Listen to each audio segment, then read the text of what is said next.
My name is Becky Ruppert McMahon. I'm the Chief Executive here at the Cleveland Metropolitan Bar Association. Our Hot Talks were created back in January of 2016, and they were designed to take on whatever the hot topics of the day were that are ripped from the headlines, that can be at times political in nature, and in an opportunity to bring together people who are informed and knowledgeable and who represent different perspectives to create a civil, constructive dialogue that helps our members and the public become better informed about whatever the topic of the day might be. Today's topic, we are taking up the issue of a petition that was submitted back in 2020 asking Cleveland Marshall College of Law, which is a part of Cleveland State University, to remove any reference to Chief Justice John Marshall from the law school. And that request is premised in general because Chief Justice Marshall was affiliated in a variety of ways with slavery many years ago. Our conversation today is going to include 4 members of a naming committee that Dean of the Law School, Lee Fisher, put together. I'll introduce them in just a moment. We are also including Paula Chan, who is a member of Dean Fisher's right-hand team. She's been helping him collect lots of data. Paula, welcome to you. I understand that, Paula, you're a second-year law student, and in your spare time when you're not studying law and serving as a research assistant to Dean Lee Fisher, you're an associate professor of special education in the College of Education and Human Services at CSU. Paula, can you tell us real quickly, how did you get involved in becoming Dean Fisher's research assistant? Absolutely. So he had requested that I serve as a research assistant for him. And I think it was particularly timely because as part of this process, we had a rather large feedback form that needed some data analysis, which lent itself well to my skill set from my day job. So yeah. Terrific. Thank you, Paula. And Paula's going to join us a little further into the conversation when we talk about the feedback that was collected. Again, just to make sure everyone's on the same page, there is a little bit of background. The Cleveland Marshall College of Law that we are talking about today actually represents historically 2 different law schools that merged in 1946. The original law school was the Cleveland Law School of Baldwin University, which was founded back in 1897. In 1916, the John Marshall School of Law came together, and the 2 merged in 1946, as I mentioned. Soon after Cleveland State University came into existence in the late 1960s, the combined Cleveland Marshall College of Law began its CSU affiliation in 1969.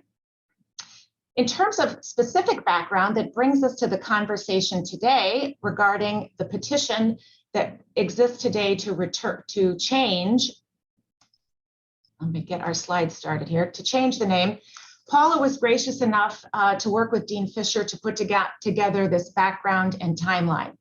So I'm going to cover this very quickly. If anyone has questions at any point or comments, you are welcome, both panelists and viewers in the audience alike, to use either the Q&A feature or the comments feature in Facebook to get your comments and questions put to the forefront.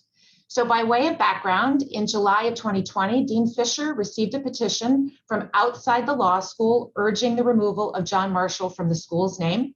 Cleveland Marshall was not the only school to be the subject of this conversation. There were 2 others. The University of Illinois at Chicago's John Marshall Law School was petitioned. It changed its name last July. And there is another school in Atlanta, the John Marshall Law School as well, that is facing similar conversation. In August of 2020, Dean Fisher formed a law school name committee that's comprised of students, faculty, alumni, and other key stakeholders. Since that group was formed in August of 2020, they've done a number of things, including creating a law school name website, a resource guide, a 45-page framing document, and more. In March and April of 2021, there were experts brought in to 3 different public forums on issues related to the name change. Those topics focused on the legacy of John Marshall, guiding principles for naming institutions, and both facing and confronting our history. As we move forward into November of 21, there were 3 town halls that were held to solicit opinions. followed by the feedback form that Paula mentioned that was distributed to 4,500 stakeholders. Again, we'll talk in more detail about that coming up. In January of 22, those results regarding the feedback process were analyzed and shared with both the naming committee and the faculty. Following that review of the data, the naming committee and faculty voted. Each voted to remove John Marshall from the law school name. In late 2020, February, Dean Fisher sent a draft summary of findings to the name committee and the faculty, in addition to submitting those same findings and exhibits to the provost at Cleveland State University. So there's been quite a bit of work that the naming committee has been involved in, and that Paula, as the research assistant to Dean Fisher, have participated in. So that brings us to today.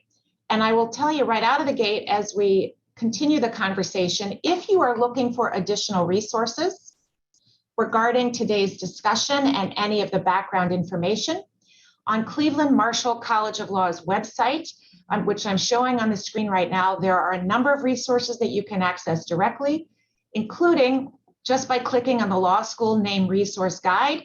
You can go to the secondary website, which has a significant amount of information, including the 45-page framing document that I mentioned, the law school name committee members who are a part of the committee, which you see here, and more information. So lots of resources available if you are interested in continuing to educate yourself about the process as well as the arguments.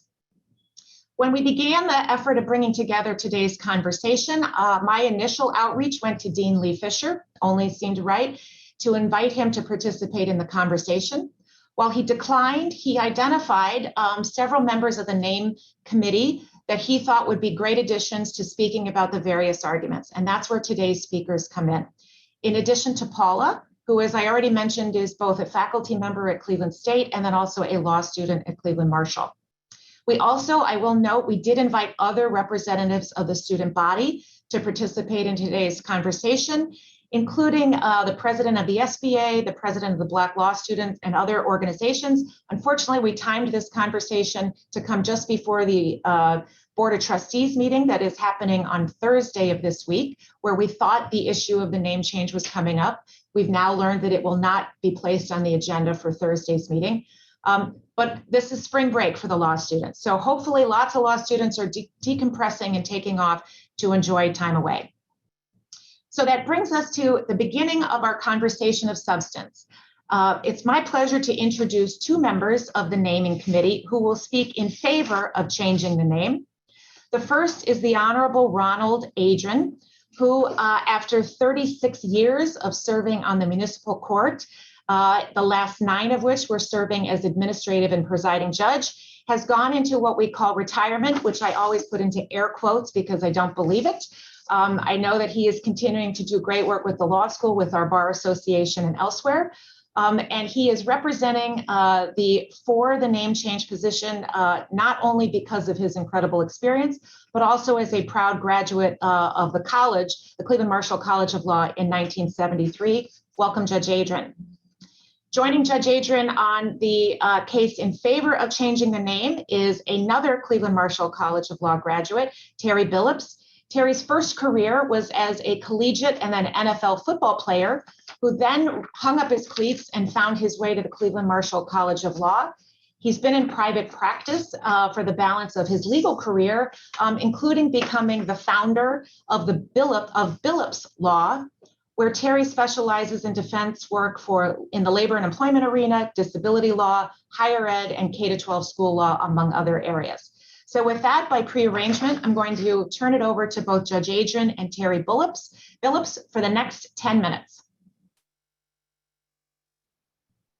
Well, good afternoon. Thank you, Becky, for having us. Thank you, Cleveland Metropolitan Bar Association, for putting on this hot topic discussion, which obviously is both timely and very important. So I am joined here by Judge Adrian, and we want to talk with you about why we believe the law school's name should change based on Chief Justice John Marshall, the fact that Chief Justice John Marshall was a prolific slaveholder who enslaved hundreds of human beings during his lifetime and actively participated in the buying and selling of Black men, women, and children. He did so despite acknowledging that slavery was immoral and wrong, and he did so the entire 34 years he served as a Chief Justice of the U.S. Supreme Court. And that's why we believe that all references to John Marshall should be removed from the law school's name based on Marshall's participation and involvement in the institution of slavery and based on his pro-slavery Supreme Court jurisprudence. It wasn't until the author and distinguished historian, Professor Paul Finkelman, discovered the true extent of Marshall's slave holdings that we began to it was the first time that we began to understand who Marshall truly was, both as a jurist and as a person. In his book, Supreme Injustice, Slavery in the Nation's Highest Court, Professor Finkelman revealed through his extensive research that Marshall not only enslaved hundreds of human beings, but he also bought and sold Black men, women, and children and ripped Black families apart. Up until that point, pretty much everyone associated with the law school had no clue that John Marshall was even a slaveholder, no less that he was one of the largest slaveholders in the state of Virginia. So one thing I want to be very clear with from the very beginning is that whether John Marshall owned 300 slaves or whether he owned a dozen slaves, and whether he spent a lot of time buying and selling slaves or only did so occasionally, ultimately, none of that really makes any difference. That doesn't matter. The number of people he enslaved and the number of slaves he bought and sold simply goes to the magnitude of the offense. It doesn't change whether he's worthy to have a publicly funded law school named after him and to continue to be commemorated and honored despite the harm he personally caused to Black families both then and that it continues to cause in our society today now. So without question and without dispute, there's no question about whether or not John Marshall was a slaveholder who routinely ruled against slaves from the middle chair of the High Court. And despite the fact he had a blatant conflict of interest in doing so, I mean, he was a slaveholder who was actually ruling on matters related to slavery. And he always, in every case that came before him where a slave had petitioned for their freedom to the U.S. Supreme Court, in every decision that he wrote, he always ruled in favor of the slave owner and against the slave. Even in cases where all white Southern juries had ruled in favor of the slave, John Marshall overturned those decisions and ruled in favor of the slave owner. So his hostility to the freedom of Black people was very evident, not only in his personal life, but also in his life as a jurist.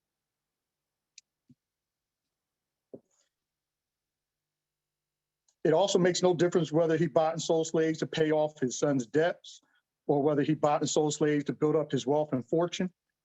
Either way, he actively bought and sold slaves and ripped apart Black families. I don't think any slaves he bought and sold or any of the descendants care why he did it.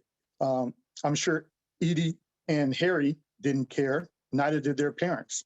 And these were two Black children John Marshall bought and separated from their parents on the 4th of July of 1784.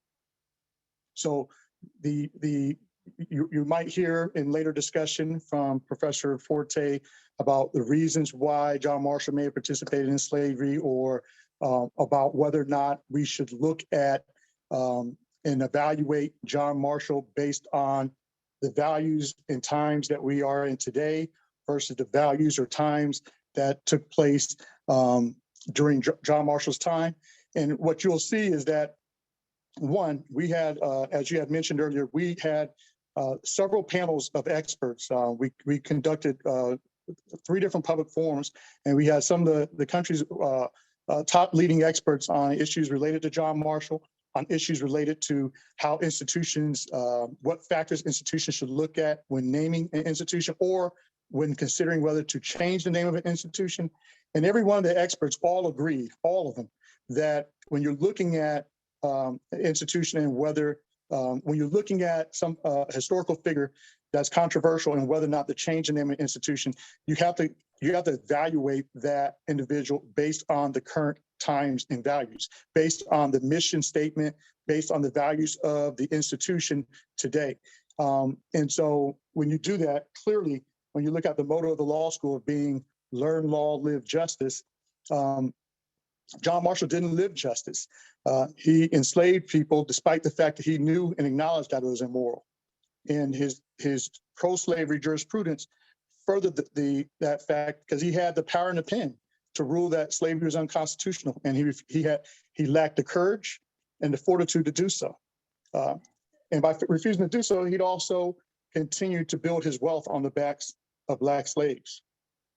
So, and even if you look at the issue based on the values of during his time, it still shows that John Marshall's not worthy of having a law school named after him. There's no better evaluator of that than we can talk about the current Chief Justice of the Supreme Court, John Roberts, who was featured in a documentary where when he was asked about John Marshall's slavery jurisprudence, and he was asked about the times, whether or not slavery was a concern at the time when John Marshall was alive, Chief Justice John Roberts made very clear that John Marshall's pro-slavery jurisprudence showed that he did not care about slavery, and that despite the fact of how he ruled on matters, it was very evident that at that time in the early 1800s, there were many people, Black and white alike, who were opposed to slavery, who were abolitionists, and who understood that slavery was immoral and wrong, and that the country could not continue down that path. And despite all the things, as Chief Justice John Roberts indicated, John Marshall showed no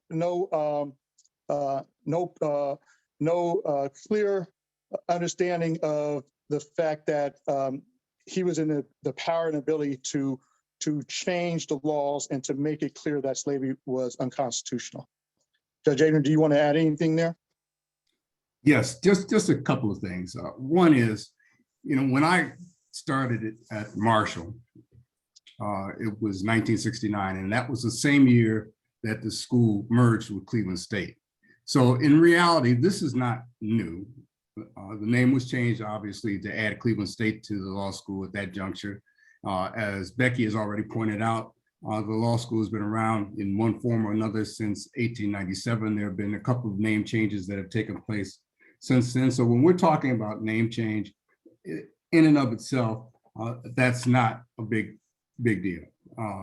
We do think that it's important to focus on the symbolism of maintaining the school with the name of an individual who, for all intents and purposes, if not ignored, benefit and prospered from the institution of slavery, and not just for a while, but for basically his entire adult life. At the conclusion of his life, unlike several other of his peers in the same time frame, Marshall did not manumit his slaves. He actually left them to his children. Folks like George Washington and even Thomas Jefferson, freed their slaves at the point that they died, but not Marshall.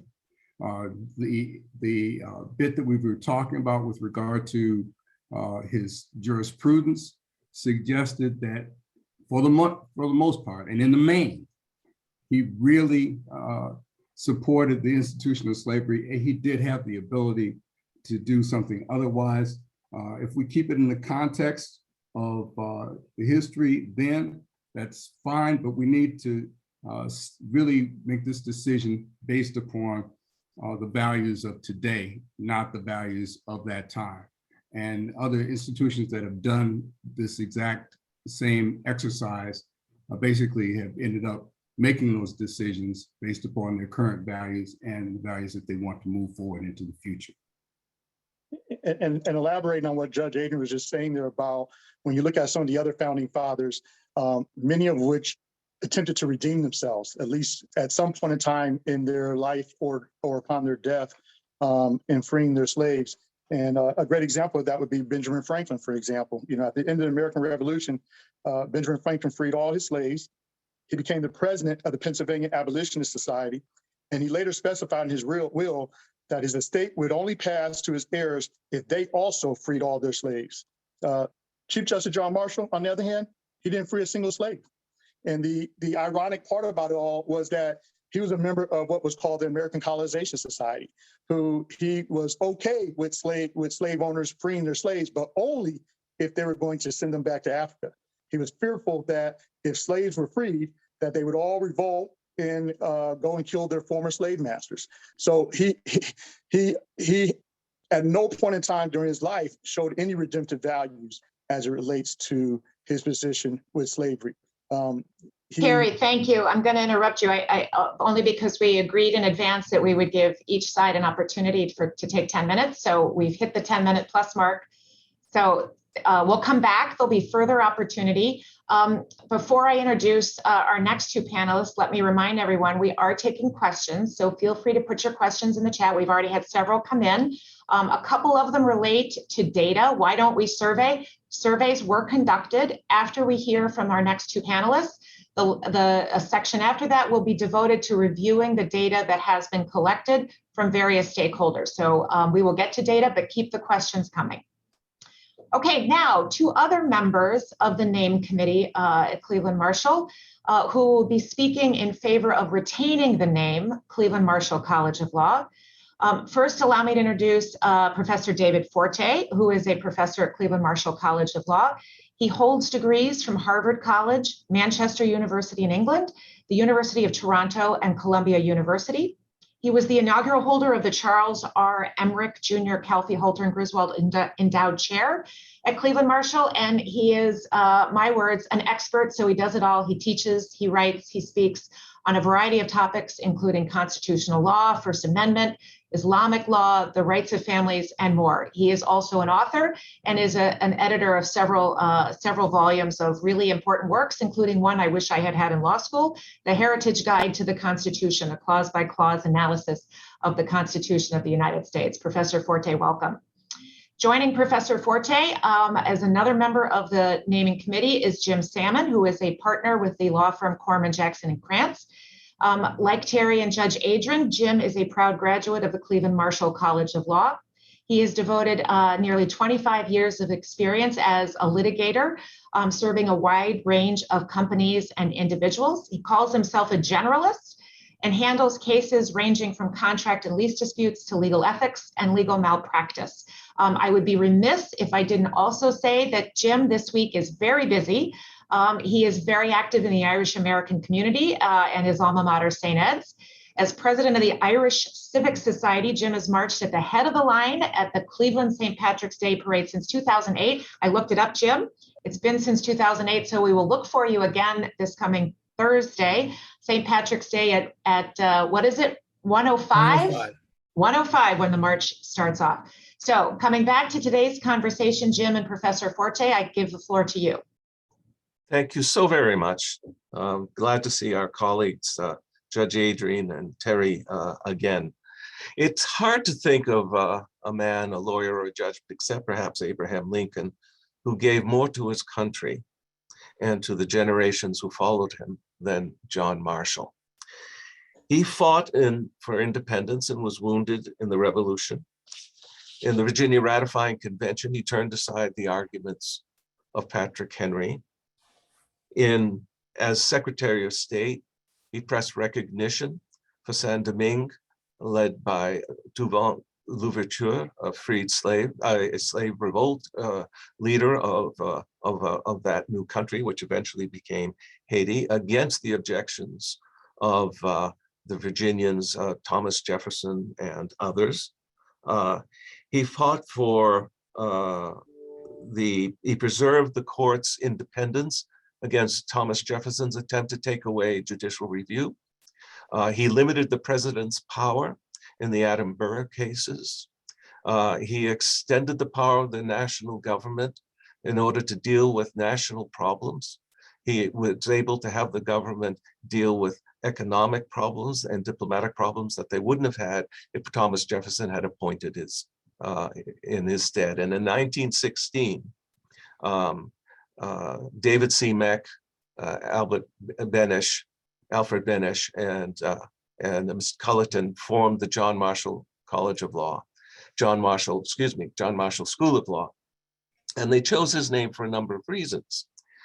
One was that this new law school was going to be dedicated to a more rigorous form of legal education called the case method, which we're all familiar with. It's a rigorous method that teaches students how to understand law from the core of the cases. And they understood that John Marshall was the perfect example of that, because we only know John Marshall through his cases and through his extraordinary reasoning. And so the John Marshall College of Law, the John Marshall School of Law was formed to give women and men opportunities that they had never had before. And so we have come to understand that John Marshall was a great man in almost all areas in which he lived. He was a slaveholder, and that's what the issue is today. But, you know, sometimes when something is spoken about and it's repeated and repeated, no matter how wrong it is, such as the election was rigged, a lot of people come to believe it. Paul Finkelman is absolutely wrong in saying that John Marshall bought and sold slaves in order to enrich himself. Charles Hobson, the great scholar John Marshall, has shown that his evidence is simply not there. John Marshall owned slaves. He bought and sold very few of them past the 1790s. And what he did do was emancipate slaves through his constitutional decisions and as a lawyer far beyond any he ever owned. In the 1790s, he took a number of slave cases. He was able to free slaves that were born of Indian parents. And he took a case called Pleasant versus Pleasance. In that case, he argued that 400 slaves should be emancipated because of the will of a man who had converted to Quakerism, even though the rule against perpetuities would say that emancipation would not have taken place until 21 years after the death of the emancipator. He defeated the rule of perpetuities before the Virginia High Court, saying that the life of a man is worth more than property. That 400 plus slave emancipation was far more than he ever owned in his life. It was the largest court-ordered emancipation in American history, and it was the largest mass emancipation until Abraham Lincoln. When he sat as Chief Justice, he decided the case of the antelope. In that case, he modified admiralty law to make sure that a large proportion, well over 100 slaves that had been taken and brought illegally to the United States, would be re-emancipated back to Africa. And he would have done the others, but the court was divided on the remainder. If you just want to go by numbers, John Marshall emancipated far more slaves than he ever owned in his life. And if you want to go on legacy, John Marshall's ownership of slaves died in terms of his legacy 30 years after his death in the Civil War and in the 13th Amendment. But the legacy of those he freed and their descendants, the legacy of a constitution that survived Thomas Jefferson's attempt to undermine the courts, the legacy of the rule of law, the legacy that we have a government that can now legislate on social harms, which we wouldn't have had not John Marshall interpreted the necessary and proper clause. The legacy of a court that has independent judicial review to affirm individual rights.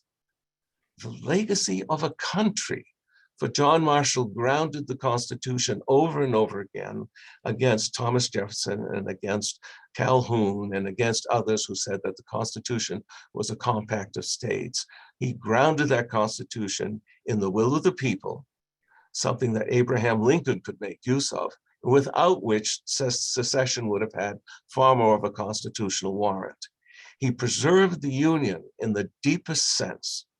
So the legacy that Chief Justice Marshall gives through his name in the law school is not only the inestimable opportunities that people from all walks of life in this country have gained, in this area have gained, to practice law, to be people who matter, to people who can gain happiness in their careers, to people who can do good from the John Marshall School of Law.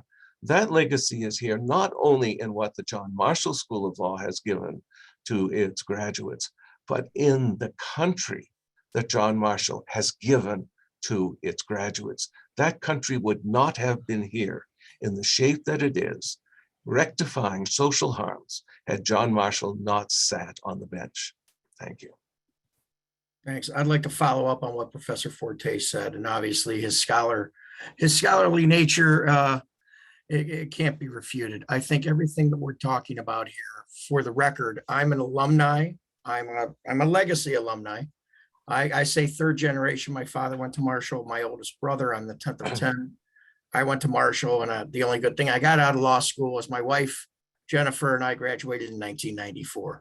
I'm a past president of the Alumni Association 2014, 2015, and still active in the law school.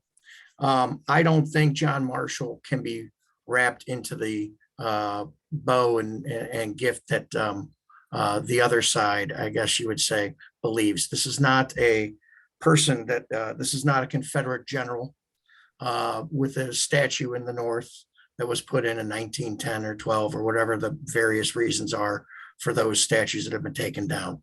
This is, without debate, the greatest constitutional scholar that the United States has ever seen and very likely will ever see. His triad of cases that Professor Forte didn't even touch upon, everyone who's a lawyer knows about. Everyone who's a lawyer in America will always learn and read about.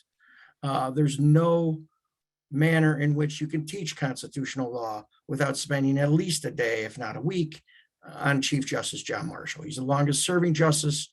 He died only 2 years after Britain abolished slavery in 1833. I believe he died in 1835. And he was a man of his times. To put him into a 21st century context, I think is just, it's against the due process that he himself fought for. Not only that, just like Professor Forte said, the foundation that he left allowed for the DOJ to be created by Grant, for the civil rights movement in the 60s to be begun. In fact, the Birmingham school and the girls at this on the school steps that is so emblematic of the civil rights thing never would have happened if it wasn't for John Marshall's constitutional studies. My concern, though, is making this. If you look in the framing documents, I'm one of the 3 people, along with Professor Reggio and Kelly Tompkins, to write the permanent teachable moment. And the concern here is that the students and everyone who is a student now or going through will forget in 2 to 5 years what exactly John Marshall was if we don't make this a permanent teachable moment. We all know that it's the Board of Trustees' sole and complete discretion to determine whether or not to remove the name. I hope they don't, just for the same reason that I hope that the statue on the north side of the old county courthouse is never removed, or the statue in the basement of the US Supreme Court in DC, in Washington, DC, is never removed. I think we have a chance here and an opportunity for the law school to engage a broader audience, really to make lemonade out of lemons. I hope that we look upon this, regardless of what is ultimately decided by the trustees, to have a permanent, dedicated, and poignant and prominent area of the law school dedicated to both John Marshall, his constitutional law legacy that the professor so aptly talked about, as well as acknowledge the stain of his slave ownership. Let's not forget, this nation was born of original sin. No one is here to defend that. No one is here to say that wasn't horrible, to say that it hasn't existed in human history, and it exists now. 40 million people are still in slavery in this world right now as we speak. Marshall was a man of his times, and he was an important part of the 125 years of history of this school. Paula's going to go into the stats. You're going to find that almost 70% of the alumni say keep the name. Of the ones who responded to the survey. Paula will go. Jim, I'm going to jump in at this point and tell you, let's hold off on the data as we get into Paula's slides, rather than, I understand you want to talk more, and I'll give you a chance as we go further, but we've exceeded our 10 minutes and your segue was perfect to lead us into the discussion with Paula. So as I mentioned at the beginning of this dialogue, one of the pieces of work that was undertaken, which was by no small feat, was seeking input from a variety of sources. And Paula Chan, as I introduced her early in the program, serves as a research assistant for the Dean of the Law School, Lee Fisher. Paula, why don't you jump in? I know you've got some slides to talk us through how the feedback was collected and what the data is telling us today. Okay, that sounds great. Thank you all for setting up such a nice framing of each side of this. So we put together a feedback form. Now I want to start by saying the purpose of this feedback form was not to solicit a vote from stakeholders, but rather to engage stakeholders systematically and solicit people's input so we could get a sense of how our community was feeling, both our community within the law school and our community outside of the law school. The feedback form was emailed to stakeholders beginning on December 15th, 2021, and it closed on January 17th, 2022. The feedback asked, it was very simple, it just asked for a few questions. First, people could choose or not choose to include their name and email. They then asked for participant affiliation. So affiliation categories included Cleveland Marshall students, Cleveland Marshall alum, Cleveland Marshall staff, and Cleveland Marshall faculty. Then we also included categories for the legal community, members of the broader Cleveland State community. So this could include faculty in the College of Arts and Sciences, and then general community members as well. We asked whether participants believed they should keep or change the name, or if they were undecided. We gave an open-ended question that said, please explain whether you believe we should change, why you believe we should keep or change the name of the law school. And then we asked for folks to make a suggestion on what name we should include. We had 1,349 people respond to the survey. The vast majority of people were alumni. This kind of makes sense because alumni would represent our largest group here potentially. 58.4% or 784 respondents were alumni. The next largest group were students, so 22.4% were CM Law students. And then the remaining groups were between 2.1% and 6.6% respectively for the various constituent groups. Paula, a big question for you. So the takeaway that I have from the 1349 who responded to the survey, you got about a 30% response rate from those who were invited to participate, which as an organization that surveys regularly, a 30% response rate is significant. We typically average between 7 and 10%. So you got a lot of people to respond. Within each of these categories, I'm curious, where did you get, as a percentage of those who were invited to participate in the survey, where did you see the highest response rate? Was it among alumni?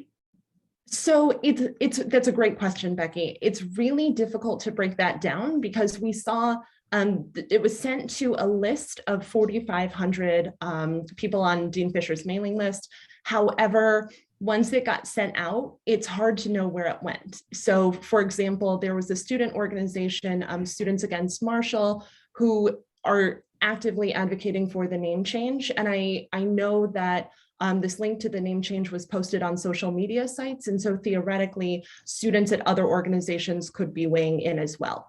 So it's hard to report a percentage of response from a given category. I don't think we're able to report that at this time. Okay, Paula, that's fair enough. Let me ask you one follow-up question. I've seen a few questions in the chat. There are people who are in the audience who are alumni and or students who did not get the survey. So Sure. Within that 4,500, I assume not every alumni, not every student was requested to provide feedback. Is that right? So the survey was emailed to everybody who was on Dean Fisher's Monday morning message list. And I believe every current student at Cleveland Marshall. You'd have to ask him for the details on that, but I know that it was comprehensively sent out to those who have been active and receiving the mailings from Dean Fisher. Fair enough. Thanks, Paula. Yeah, absolutely. Thanks for the question. So when we look at the aggregate of our responses across all constituencies, we saw 51% of respondents indicated we should not change the name. In other words, we should keep the name reflecting John Marshall. 40% indicated that we should change the name, and 9% indicated they weren't sure whether we should change or keep the name. When we break that down to look at how that vote decides, or how it sort of breaks out in terms of different groups, you can see here we have a large percent that indicates that we should keep the name. This group represents alumni. So 70% of the 683 people who indicated we should keep the name specifically were alumni. Our next largest group, this was 18%, represented students, and the remaining constituency groups represented between 1% and 5% of the 683 who indicated we should keep the name. When we look at those who indicated we should change the name, we see a more balanced distribution. There were 548 people who indicated we should change the name. Again, our largest group is alumni, but our largest group was alumni overall. This represents 45% of those who indicated we should change the name. Students come in at 27% of those who indicated that we should change the name. And the remaining constituency groups represented between 3% and 8% based on group. Similarly, with our undecided responses, we have the largest group. There were 118 people who indicated they were undecided. 53% of that were alumni, 28% of that were students, and the remaining groups represented between 1% and 4% of the responses. Now, we had a very systematic process for identifying how to analyze the themes for whether we should keep or change the name. And I wanted to take a second and just walk through that process to make sure you understood how we got to this place. So we received 143 pages of quotes that indicated people's perspectives on whether we should keep or change the name. And we took a number of steps as we analyzed that to prevent bias. So first, we developed a team of alumni, faculty, staff, and students who were gathered together to identify themes. Those people represented people who wanted to change the name, keep the name, and were undecided. So we represented all viewpoints. We de-identified the data, so people who were reviewing and coding data for themes did not know what they were looking at. They didn't know this was the perspective of alumni, and so therefore their biases about what alumni were or weren't could not play into that. And then we had at least 2 people code each group of data. Once those codes were put together to identify potential themes, we then came together as a group to discuss those themes, and we came to consensus about those themes. We then had those themes presented to the name committee and the faculty to identify any minor revisions to phrasing that we needed to do. So when we look at the representative themes for keeping the name, we see 4 dominant themes. First, the idea that we should evaluate Chief Justice Marshall by the standards and the values of his time. Next, we see the idea that changing the law school name is erasing Chief Justice John Marshall's history as a jurist. People also felt that stakeholders associate the law school name with the law school's identity. And then finally, changing the name of the law school is a symbolic change, not a substantive change. Paula, I'm going to jump in at this point. As you keep those themes up there, I would invite Professor Forte and Jim to jump back in. You see these themes here on the screen, Professor and Jim. Any thoughts, reactions to what the themes are? Yeah, I evaluate, well, all of us in the naming committee, and I believe others as well, were tasked by the dean, who should be said, took a very thorough and thoughtful analysis. Was very emblematic and a great leader in this entire process. But I heard this, the changing the name is symbolic, not substantive, I think is the most compelling to me. That you know, the change, it's learn law, live justice is the motto that the law school has now. And in order to do that, we need to make this a substantive change, if in fact it is a change at all, after the trustees. And that goes to what I was talking about relative to creating a constitutional law center and things of that nature on the path of George Mason University and Marshall University down in West Virginia. Professor Forte? Yes, thank you. Evaluation of Chief Justice Marshall by the standards and values of his time. We have to understand, I think that's correct, but we have to understand what the time was. The time was not the 1790s. That's when voluntary emancipation was at its height. After the cotton gin and some slave revolts, the attitude towards emancipation changed within the states. And by the 1820s and 1830s, emancipation, voluntary emancipation, was way down, unfortunately. And so the real issue of the standards of the time was whether the nation would stay or split apart. You look at the compromises that were brought about by Daniel Webster and Henry Clay. The issue is how we keep this nation together. The difference between the Unionists and the abolitionists were really severe. And Chief Justice Marshall was clearly on the Unionist side. He thought if you destroyed the nation, then any hope for any moral reconstruction of the nation would be lost. And so the standards of his time is, was he a hero for Unionists? The answer is yes. He did what he could to keep the nation together and to give his people who would come after him the legal and philosophical tools to maintain the integrity of the country, which Abraham Lincoln took advantage of. Thank you, Professor. And then Paula, I think you also have themes from the data with respect to those who want to see the name changed. That's right. So we have 4 additional themes for those who represent the viewpoint of changing the name, that we should change the name.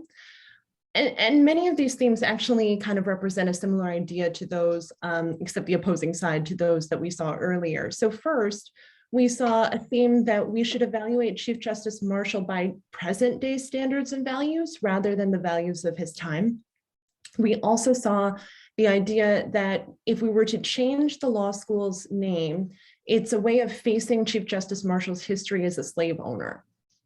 Next, we saw the idea that Chief Justice Marshall had no connection with the law school.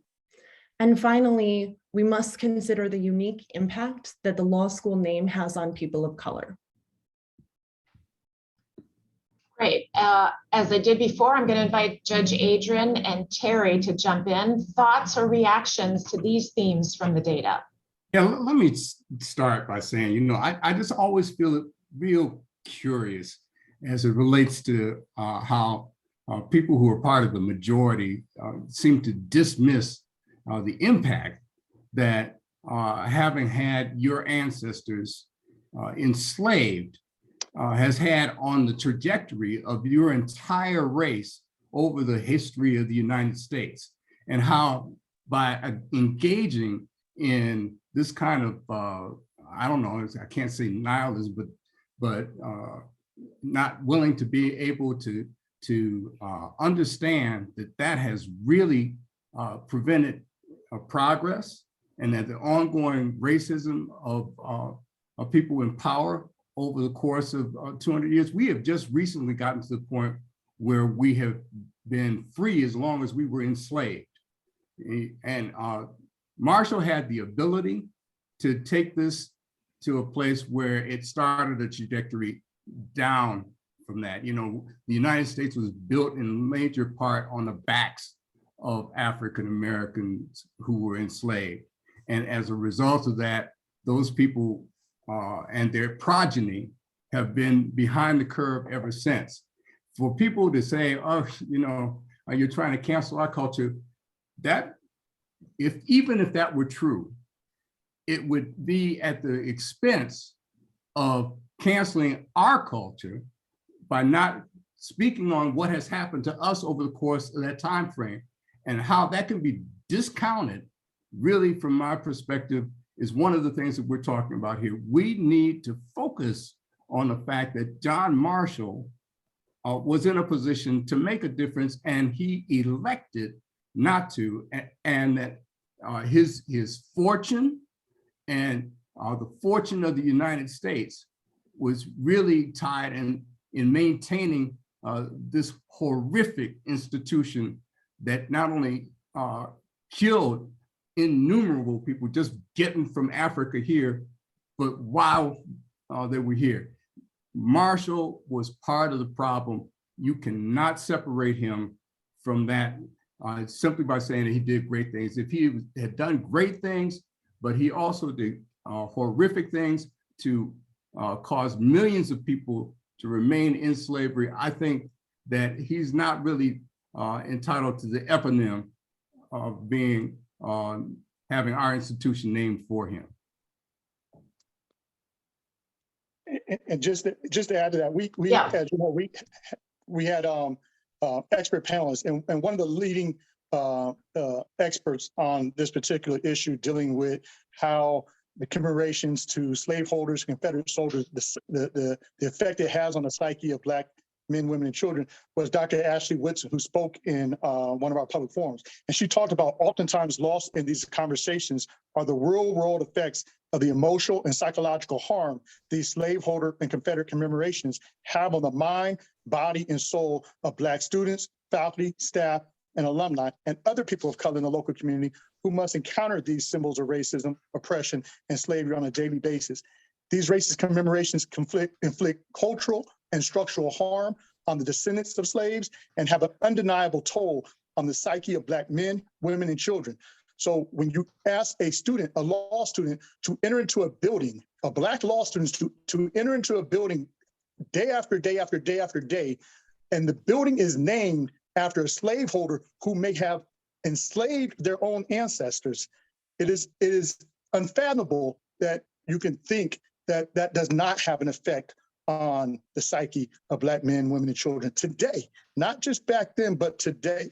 And that's something that has to be taken into account. In addition to the fact that, like one of the things said, the number one out of all the, when you look at our website, out of all the institutions that have looked at whether to rename their institution that were named after slaveholders or Confederate soldiers, the number one factor and criteria that every single institution looks to is what was that person's relationship and connection to the institution. And John Marshall had absolutely no connection. Terry, I think we all agree with that. No time whatsoever to a law school. Yeah, I hear you. In terms of a personal connection, we're with you. So listen, let me jump in. We've got about 7 minutes left before we wrap up this conversation. And this is the kind of conversation that could go on literally for days. I've got a couple of audience questions I want to get to very quickly. First, Paula, thank you for sharing the data. There are several who are asking, where will the data that you've mentioned, there's been a report and exhibits that have been submitted to the Board of Trustees who will be making a decision about this issue of whether to keep or change the name. Where will this data be retained so that people in the public can gain access to it? I just want to clarify, it has not been submitted to the Board of Trustees. It's been submitted to the Provost. Oh, to the Provost, thank you. Provost, yes. I believe. Will it be submitted to the trustees? I believe that's at the discretion of the Provost. So Dean Fisher has submitted it to the Provost's office, and the Provost will decide what she would like to do with that. I believe that they're going through a 30-day notice and comment process with regard to renaming spaces and schools within the college more broadly. And after that point in time, I think there will be a decision made in terms of how the university will proceed, but it is above the level of the law school at this time. Okay. In terms of the data or the records, I assume that that would need to go through a public records request. Okay, so right now, as far as you're aware, there's no intention to put it on the resource page that the law school has built? I can't speak to that because Dean Fisher hasn't communicated that to me. Okay, fair enough. So I received several questions from people referring back to the statement that was made that the faculty apparently took a vote to change the name and the name committee took a vote to change the name. So the four of you are on the name committee. I'm interested, do you know, are you making public what the actual vote was from the name committee? And then same question, Professor Forte, if you know, regarding the faculty vote. Yeah, we definitely have made it public that out of the name committee, the 31 members on the name committee, 28 of those members voted on, and keep in mind, this is after almost 2 years of study and analysis. Yeah, we know the history, Terry. Come on, we're running short on time. So out of the 28 people, 21 people voted to change the name of the law school, whereas 6 voted no and 1 person abstained. So basically 75% of the name committee believe that the name of the law school should be changed. Okay, thank you. And Professor Forte, do you know the vote among the faculty? Is that public? I don't, Paula, did the dean say we could make that public or not? Do you know? I don't think that that has been published. I do know. It is published. It's published in the email he sent out, from my understanding. I don't think an email would be considered a published document. Well, then Okay. I don't No, I'm want to talking go about the- I'm against the talking about- dean's Fair enough. procedure on this. Fair enough. Next question. So, and it goes back to what Judge Adrian was referencing. We had several students who have provided question, which basically boils down to, as current students and others in our community feel so strongly about the name change occurring, for those that support keeping the name, what do you really have to gain by keeping the name when so many feel so strongly about changing the name? Jim or Professor Forte? Well, Yes. Well, Jim, you can go first. I've Yeah, taken too much of your I time. was Go just ahead. gonna say, you're never gonna be able to belie who John Marshall was, right? And that's getting to my point of keeping it a teaching moment. Again, this isn't our decision. It's not Terry's. It's not mine. It's not Professor Forte's or the judges. It's the trustees. If they do keep it, I would hope that they keep the bust of John Marshall somewhere in a prominent spot and teach future law students the due process that the dean went through, the process that we went through, the enslavement that John Marshall caused to the people that he owned, and the wonderful writings and constitutional foundation that he provided this country to allow the freedom that we now have. That's Becky, it. a Can I quick speak to- comment. Can I speak Becky, to a that quick too, comment. please? There was Can I speak to no, that too, please? You know, Yeah, but this, go ahead, Judge Adrian. this request for change is not revolutionary, it's evolutionary. It's been over a period of time. We're not asking to cancel John Marshall. I agree with James. We should treat this as a teachable moment. We're talking about enhancing culture. We're talking about confronting culture. We're talking about re-examining culture. We're talking about revisiting culture. We are all about expanding the knowledge base. We just think that the best way to do that is to recognize that this particular name has been in place for over 100 years. It's time for us to continue to move on. Thank you. Professor Forte? thank you. There was a strong group called the Students Against Marshall, I think it was called, that were very vocal in their opposition. And what everyone who saw the student results were quite surprised at the very large amount of students who wanted to keep the name. And in fact, there was only a plurality of students who wanted to change the names. There was a majority of students who either didn't know or didn't want to change the name. And I think the reason comes down to this. I was in a debate at Washington and Lee University. Now there's a name for you guys. Washington Lee University yesterday. And the fellow who was debating me was a Canadian. And he said what he most admired about America was the institutional glue, the traditions. And he called it, you have such a disparate country, but your traditions create a glue by which all different elements of the country, all different races and traditions can come together. And so what I think, in a way, the students who voted to keep the name was, we don't want to lose the glue. We don't want to lose that which holds us together. Add to it, but don't take it away.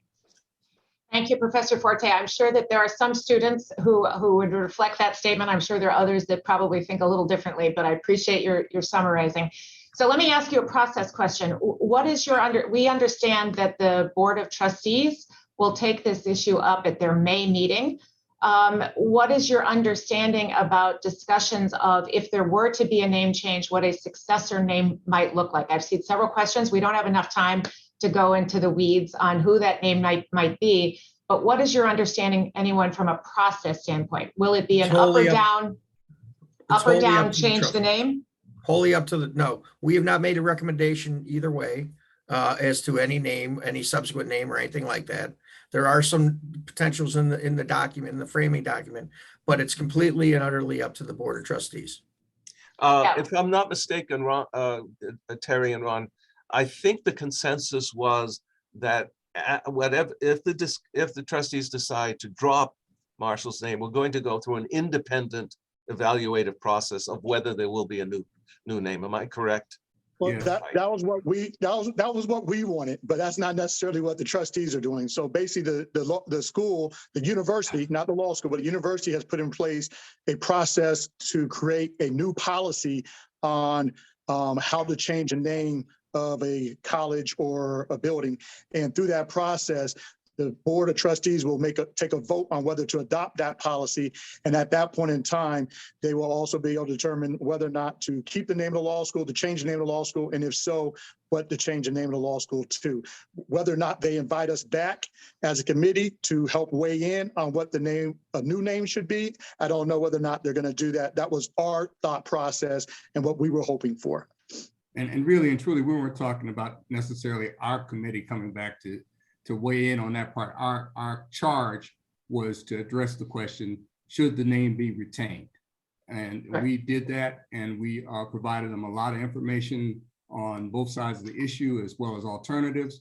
It's entirely up to the university to make a final decision as to how that is carried out. They've indicated that they want to carry forward with a process of their own that's broader and relates to all of the schools and other naming opportunities. And so that will be the way that we expect the school to take place. It may come back to us, it may not. Since we have just run a couple minutes after one, it's this point where I need to say thank you for coming together today to create this constructive conversation. Again, there's days worth of content here, and I know we've just scratched the surface. I would love to remind everyone, please go back to the Cleveland Marshall College of Law website, where you can find additional resources. I am proud to say, as the chief executive at the Cleveland Metropolitan Bar Association, we have had and will continue to have a tremendous relationship with Cleveland Marshall, regardless of its name, as we do with that other law school down the street here in Cleveland. Regardless of its name. Regardless of the name, these are critically important conversations to be had. And I know that fundamentally, publicly, the law school has said time and time again that it rejects and condemns racism in all forms, as does the Cleveland Metropolitan Bar Association. I would encourage people, even though the feedback period has concluded, continue to make your views known.